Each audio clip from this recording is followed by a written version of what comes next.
Hi there, my name is Shannon, and I'm Willamette Week's music and visual arts editor. I'm here with Portland rapper KayelaJ. Kayla, thanks so much for talking to me today. Thank you for having me. Yeah, so we normally start these things just by asking you what you've been doing during quarantine. So yeah, how have you been passing the time?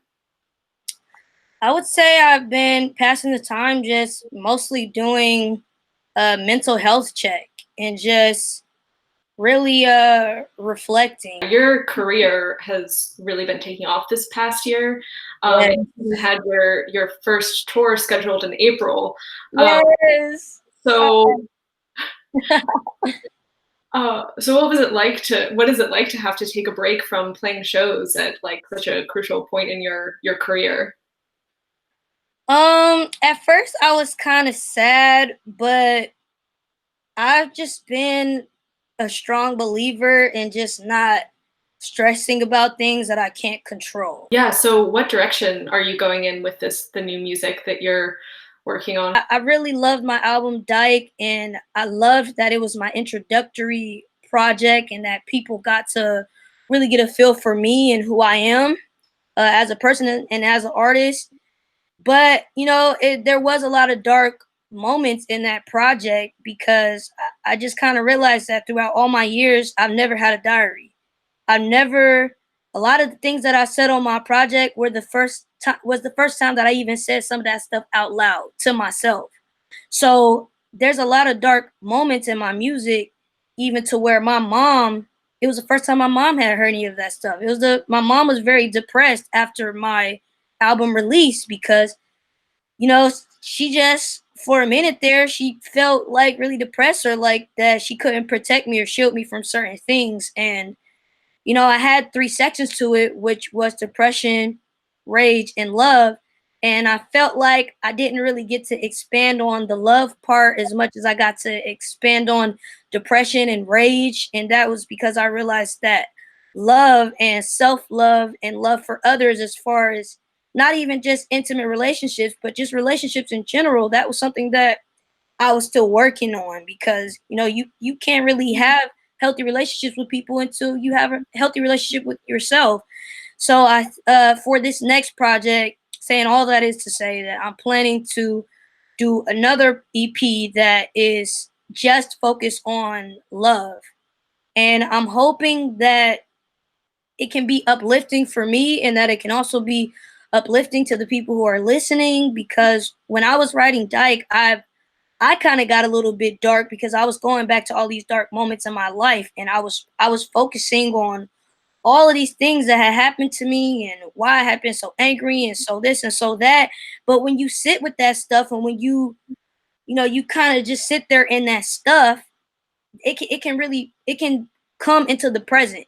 Those emotions, it can kind of bring you down. So this next project, I'm trying to bring myself up, and I feel like that's perfect for what's going on with these times, because a lot of people are lonely, they're dealing with mental health issues, and I feel like for myself, I want to focus on the things that make me happy and make me feel uplifted. So you collaborate with a lot of producers and like engineers and beat makers when Mhm. you make music. So how is that process different or not different during quarantine? It's a lot different because when I'm somebody who, I really only work with producers that I know in some personal aspect. Like, I just feel I've only worked with producers that I've met them in person, or actually all of the ones that I work with, I met them in person before I actually took beats from them or whatever. And a lot of times I've actually sat at their home and I listened to the beats, with them right then and there. And it was just a lot more intimate and a lot more personal when I was choosing my beats. And I'm not, producers and things like that, they follow me, they DM me, they try to send me beats, they try to get me to buy beats all the time, they email me. But it's just something about it's just weird for me right now. Maybe when I get bigger in my career, I'll be more open to that. But right now, I've only worked with two producers so far.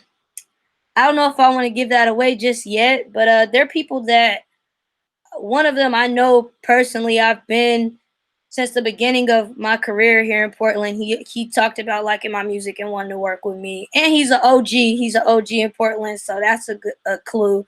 And then another one is I actually got to work with through Marmoset already. So I kind of, I'm working with two right now that I know personally. So that's kind of how that's going. And you did release something recently. You released a verse on Instagram, where Yeah, you sort of a COVID theme cover of Kendrick Lamar's "Look Out for Detox." So, yeah. tell us a little bit about when and why you wrote that. Kendrick Lamar is one of my favorite artists, and I've always loved that beat. And when I was younger, I actually did a cover. It was so corny. It was called "Look Out for Chickenpox," and it was a cover that I did. And I was just like, man, that beat is just so dope, and I should just make something else. And I'm also gonna be posting more covers. Actually have one that I really want to do to well, I've already written it and everything, so hopefully I get a chance to record it. But it's a cover to Meg the Stallion Savage. Do you remember any bars from "Look Out from for Chickenpox"? All I can remember is the first line, and I said, cough, cough. I said, cough, cough, cough, cough. You better look out for chicken pox. And that's the only part that I remember. I only remember the first part. I don't remember the rest, but it was back in my days where I used to go to SEI and we used to play around in the SEI studio. And, I just used to be doing whatever. I was there dang near every day. So I was just going crazy, just making up all kind of raps and stuff. Sometimes I think about certain like old bars that I made up a long time ago, and I'd be like, man, that was a good bar. I should kind of bring that back. Yeah. On a more serious note, so LA and New York have said that they won't see any concerts until 2021, and Yeah. so though we haven't been given a timeline like that in Oregon, what do you see as like the path forward for Portland artists if you can't play shows until next year? Well, I actually just got booked to do a live show. So right now I'm just trying to figure out, where can I have it that's going to be the best experience for my fans. Cause I'd like to have it in more of an open space so I can just make it as realistic as possible. So it's already starting. Like people are starting to host some live shows, and I think that's really dope. So I think that's a possibility. And I also think that we might have to take it back to back in the day when people are.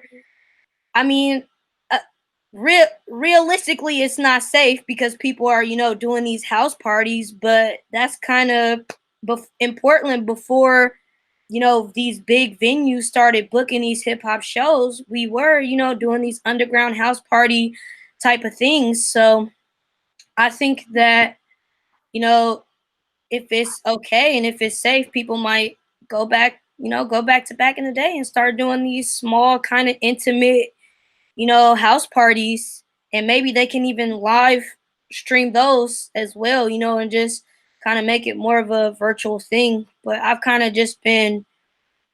just been preparing for whatever, and just it's it's really nothing we can do. It's out of our control. We might as well just, focus on ourselves, keep writing, and that's really it. Like if I don't perform until 2021, it's like, that's all right. Cause I remember a time when I was doing 4 or 5 shows a month. And I was like, I remember just thinking, like, man, this is amazing. And I'm so grateful to do these shows and these opportunities. But at the same time, it was exhausting. So I am kind of just like, it's all good. And I know when I do that first show, I know the energy is gonna be so amazing. It's all gonna be worth it.